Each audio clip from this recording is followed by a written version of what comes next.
नमस्कार साथियों, मैं मनीष भारती संस्कृति आईएएस प्लेटफॉर्म पर आप सभी का स्वागत करता हूं। साथियों, हाल ही में द हिंदू न्यूज़पेपर में एक आर्टिकल पब्लिश हुआ है जिसके अंतर्गत कुछ महत्वपूर्ण बातें की गई है भारतीय शिक्षा व्यवस्था और खास करके हायर एजुकेशन यानी कि कॉलेज और यूनिवर्सिटीज में किस तरह से पढ़ाई हो रही है और वहां पर असमानता कैसे बढ़ता जा रहा है। खास करके उस असमानता की बात करेंगे तो वो वर्ग आधारित असमानता पर ज्यादा चर्चा की गई है और उसमें कहा गया है कि ये बढ़ता ही जा रहा है। इसको लेकर के क्लासिफाई भी किया गया है। इसके अंतर्गत कुछ और बातें की गई है जिसमें मुख्य बातें ये किया गया है कि अगर समानता की बात आप इस तरह से देखते हैं कि केवल नामांकन हो जाना, क्योंकि देखिए हमारे यहाँ रिजर्वेशन की व्यवस्था किया गया है और सेक्शन 4 के अंतर्गत भी इसको फंडामेंटल राइट्स के अकॉर्डिंग भी चर्चा की गई है, तो जाहिर सी बात है कि अब समय के साथ जो SC ST वर्ग के स्टूडेंट हैं, OBC वर्ग के स्टूडेंट हैं, वो कॉलेज और यूनिवर्सिटी तक पहुंच तो जा रहे हैं, लेकिन प्रश्न फिर से एक बार उठता है कि क्या यूनिवर्सिटी और कॉलेज तक पहुंच जाना ही समानता प्राप्त कर लेना है। इस बात पर अब एक गहरा प्रश्न उत्पन्न हो पा रहा है, क्योंकि इससे पहले भी कई रिपोर्ट आए जिसमें यह कहा गया कि चाहे रिजर्वेशन को एज ए अफर्मेटिव एक्शन ही लाया गया, लेकिन उसका बहुत अधिक लाभ हायर एजुकेशन में देखने को नहीं मिल पा रहा है। तो आज का जो द हिंदू ने एनालिसिस किया है, विभिन्न बातों को लेकर के, विभिन्न पक्षों पर इसको लेकर के चर्चा किया गया और खास करके भारत की जो हायर एजुकेशन है उस पर कुछ न कुछ प्रश्न भी खड़े किए गए हैं। आपने हाल ही में देखा होगा university grant commission promotion of equity in higher education institute regulations 2026 ने शैक्षिक जगत और आम जनता के बीच एक व्यापक चर्चा को जन्म दे दिया। बहुत बहस हुए देश भर में, कुछ लोग पक्ष में आए, कुछ लोग विपक्ष में आए, यूनिवर्सिटीज में काफी बात की गई। इन तमाम चीजों को देखते हुए जो नियम लाए गए थे, सुप्रीम कोर्ट ने फिलहाल इस चीजों को स्थगित कर दिया और कहा कि जो नियम लाए गए हैं वह जल्दबाजी में लाए गए, उस पर बहुत विचार नहीं किया गया, वो अस्पष्ट है और संभव है कि इसका अधिक दुरुपयोग हो सकता है। तो पूरे विवाद ने कई महत्वपूर्ण प्रश्न भी यहां पर खड़ा कर दिया। अब देखिए, चूंकि दो पक्षों की बात की गई, दो अलग अलग वर्गों की समाज की बात की गई, तो यहां प्रश्न बनने ही थे और प्रश्न अलग अलग बने समानता को लेकर के कि आखिर समानता का उद्देश्य क्या है और समानता की परिभाषा क्या दी जाएगी। क्या यह मान लिया जाएगा कि अगर जनरल कैटेगरी का स्टूडेंट यूनिवर्सिटी कॉलेज तक पहुंच जाता है, SC ST भी कॉलेज यूनिवर्सिटी तक पहुंच जाते हैं और OBC भी पहुंच जाते हैं, या इसको और आप आगे बढ़ा लीजिए अलग अलग आधार पर, चाहे वो दिव्यांगता के आधार पर जेंडर पे जाना चाहते हैं तो वुमेन की चर्चा कर लीजिए, अगर केवल दाखिला हो जाता है तो क्या हमने समानता को अचीव कर लिया है या मामला इससे कहीं आगे। यही ये डिबेट का विषय है ना। इसके अलावा भेदभाव की बात की गई है। आए दिन हमेशा ये खबर देखने को मिलता है कि स्कूल कॉलेजेस वगैरह में जाति धर्म के आधार पर, लिंग के आधार पर, क्षेत्र भाषा के आधार पर जो है वह भेदभाव छात्रों के बीच होता रहता है और जाति आधारित अपराध जो कास्ट बेस्ड क्राइम्स हैं वह आज भी हमारे हायर एजुकेशन में, आज भी हमारे कैंपसेस में रुकने का नाम नहीं ले रहा है। तो कुल मिलाकर के यहाँ पर यह कहा गया है कि विभिन्न पहलुओं के आधार पर हम अपने हायर एजुकेशन को सही से एनालिसिस करें और जहां भी खामी हो सकता है उसको दुरुस्त करने के प्रयास करें, क्योंकि आज हम 21वीं सदी में हैं।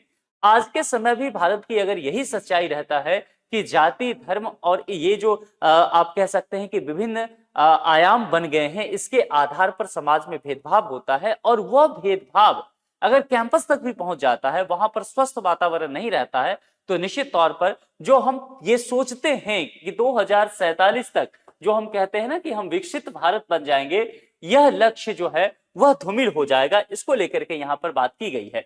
अब देखिए, यहाँ पर कहा गया है कि प्रवेश से आगे सफलता की असमानता, केवल कॉलेज में दाखिला लेना समानता नहीं माना जाना चाहिए, ठीक है। इसके अलावा असली मुद्दा है कि छात्र डिग्री पूरी कर पा रहे हैं या नहीं, उन्हें रोजगार के अवसर मिल रहे हैं या नहीं। अलग अलग पायदान पर बात किया जाएगा। पहली चीज है कि हमने ये कोशिश किया कि इनका नामांकन हो जाए, लेकिन क्या नामांकन होना ही पर्याप्त है? क्या कैंपस में इनके जाति धर्म के आधार पर भेदभाव नहीं किया जा रहा है? एक प्रश्न ये। दूसरी बात, जो एजुकेशन ये प्राप्त कर रहे हैं यूनिवर्सिटीज से, क्या वह एजुकेशन लेकर के, वह डिग्री प्राप्त करके वो रोजगार के अवसर भी प्राप्त कर पा रहे हैं या नहीं? क्योंकि रोजगार के अवसर जब प्राप्त करने जाएंगे यहाँ, तब भी इनके साथ भेदभाव की संभावना हो रही है। और इसमें अलग अलग अगर देखेंगे आधार है, चाहे वो गरीबी का हो, चाहे ग्रामीण क्षेत्र का हो, चाहे वंचित वर्ग का हो, ये अक्सर पीछे रह जाते हैं। आपने ये हाल ही में जो यूपीएससी का रिजल्ट आया होगा उसमें भी इस चीज को गौर किया होगा। लगातार इस चीज को लेकर के बातें की जा रही है कि गरीबी, ग्रामीण और वंचित क्षेत्र, खास करके ग्रामीण क्षेत्र के स्टूडेंट को लेकर के चर्चा किया जा रहा है कि यूपीएससी में इनका सिलेक्शन जो है पिछले कुछ वर्षों से लगातार गिरता जा रहा है। लगभग कैंपसेस में भी यही बातें की जा रही है कि ग्रामीण, गरीब और वंचित वर्ग के छात्र जो हैं वो कैंपस तक नहीं पहुंच पा रहे हैं, क्योंकि बहुत सारे कैंपसेस जो हैं यानी कि यूनिवर्सिटीज, कॉलेजेस वगैरह, वो अपने फी को बहुत हाई रखते हैं। उनका उद्देश्य जो है वो समाज में शिक्षा का प्रसार प्रचार ना करना है, बल्कि वो एक निजी व्यवसाय की तरह कॉलेज, यूनिवर्सिटी को चलाते हैं। तो जाहिर सी बात है गरीब बच्चे तो उससे बाहर हो जाएंगे, ग्रामीण बच्चे उससे बाहर हो जाएंगे, जो वंचित वर्ग से आते हैं यानी कि जो समाज में अभी तक मुख्य धारा में शामिल नहीं हो पाए हैं, अभी भी वो पीछे रह गए हैं, वह कहीं ना कहीं इससे बाहर रह जाएंगे। तो कुल मिलाकर के अफर्मेटिव एक्शन के तौर पर आरक्षण तो दिया गया, लेकिन आज भी यह प्रश्न बना हुआ है कि क्या ये पर्याप्त है या भी नहीं। इसमें दो अलग अलग चीजों को लेकर के द हिंदू पेपर ने एनालिसिस किया है, जिसमें एक लोअर सपोर्ट की बात की गई है, एक हाई सपोर्ट की बात किया गया है, जिसके अंतर्गत कहा गया है कि यह हमें समझना पड़ेगा कि कैंपस में जो स्टूडेंट जा रहे हैं उनके अलग अलग तरह की परेशानी है।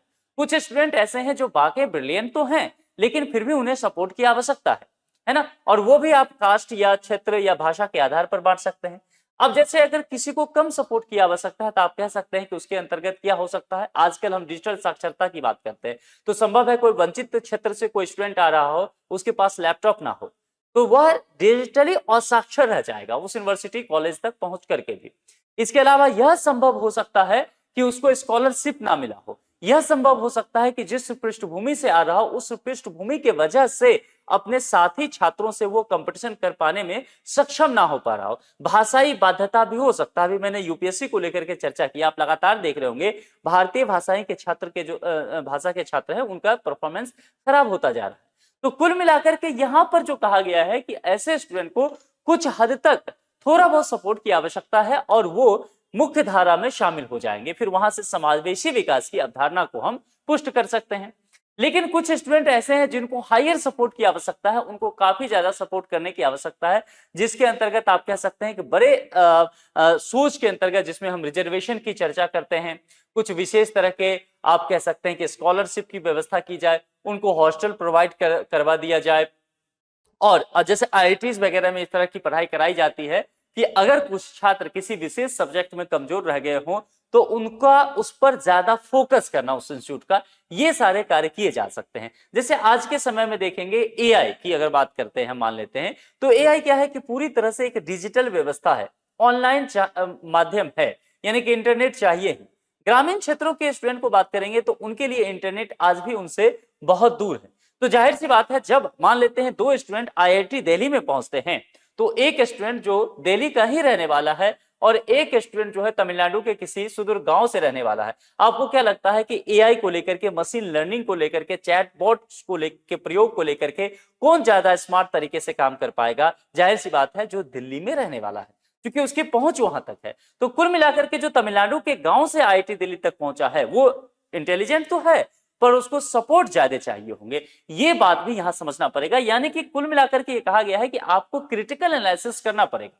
सिर्फ इस बात तक अपनी पीठ थपथपा लेने की आवश्यकता नहीं है कि हमने अफर्मेटिव एक्शन कर दिया, आरक्षण दे दिए हैं, तो फलाने वर्ग के छात्र भी अब हायर एजुकेशन के लिए पहुंच जा रहे हैं, नामांकन हो जा रहा है, यूनिवर्सिटी तक पहुंच गए, आईआईटी तक पहुंच गए, नहीं, क्योंकि उसके बाद देखा जा रहा है कि उनको रोजगार नहीं मिल पा रहा है, और वह इसलिए कि आज के जो रोजगार के अवसर हैं, जो बाजार में वो जा रहे हैं, जो डिमांड है वो उसको फुलफिल नहीं कर पा रहे हैं, ये एक वजह कही गई है।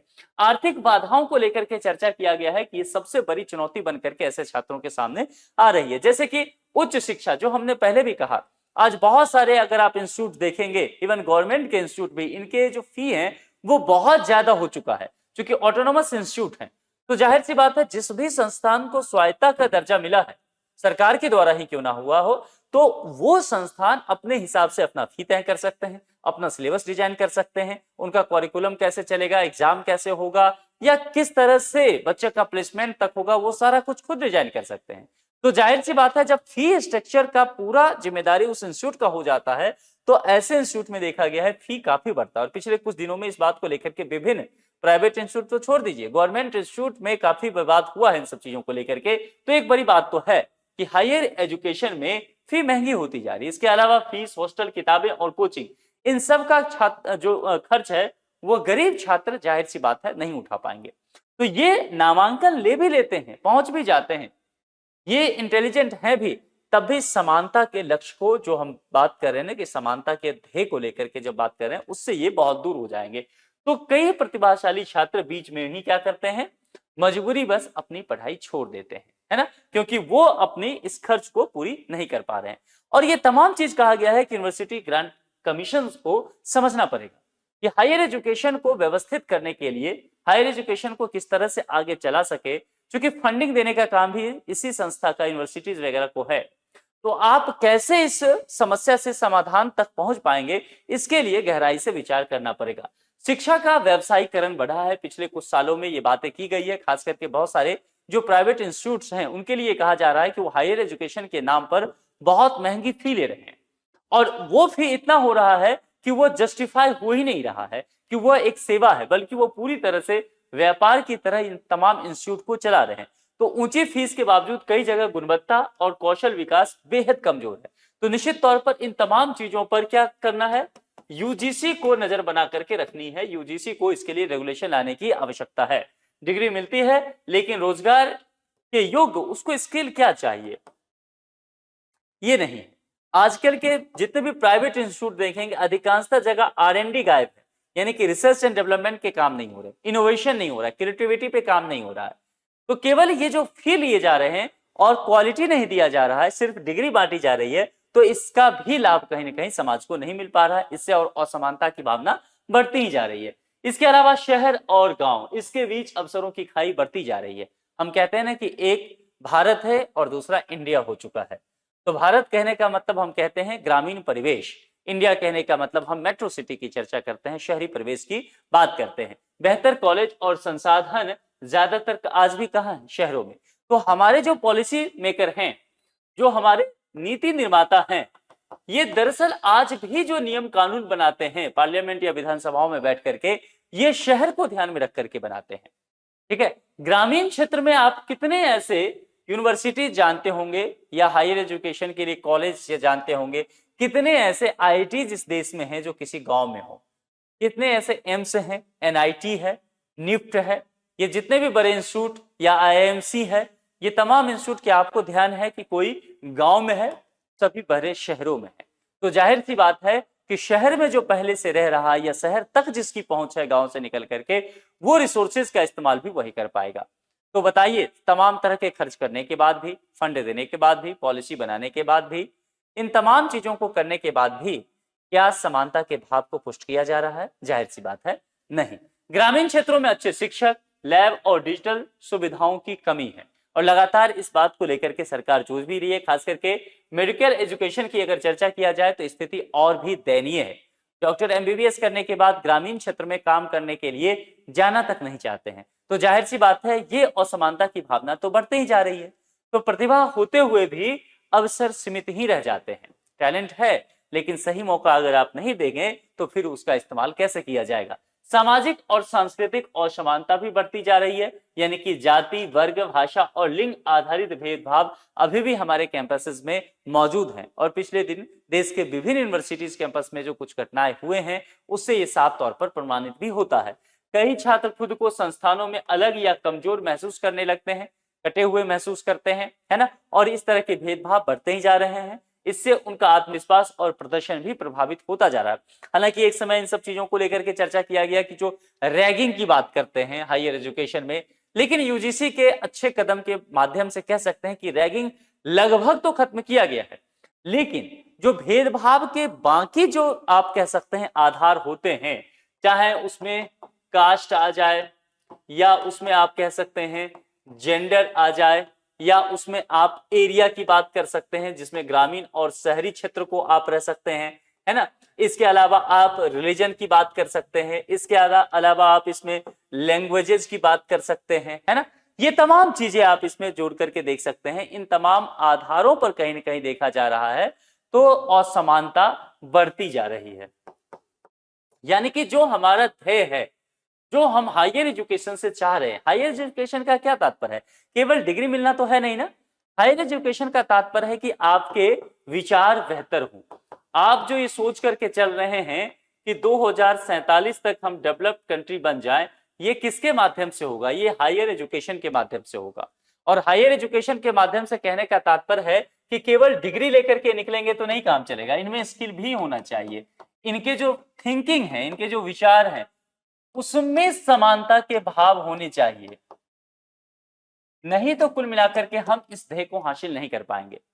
तो वही सारी डिबेट यहां पर लाई गई है कि आज भी हमारे हायर एजुकेशन जो है, आज की जो जरूरत है उसको पुष्ट नहीं कर पा रहे हैं, उसको फिलफिल नहीं कर पा रहे हैं। और इन तमाम चीजों की वजह से, तमाम संसाधनों का इस्तेमाल करने के बावजूद, सरकार के पॉलिसी मेकिंग करने के बावजूद, जो हमारा वांछित लक्ष्य होना चाहिए था इस समाज का समानता का लक्ष्य हासिल करना, वो यूनिवर्सिटी की वजह से, कॉलेजेस की वजह से पूरे नहीं हो पा रहे। इस तमाम विषय पर आप लोग के क्या विचार हैं? क्या आप भी इस बात से सहमत होते हैं कि क्या वाकई हमारे देश के विभिन्न कॉलेज और यूनिवर्सिटी में भेदभाव आज भी मौजूद है? अपने विचार आप तर्क के साथ कमेंट बॉक्स में लिख करके जरूर बताएं।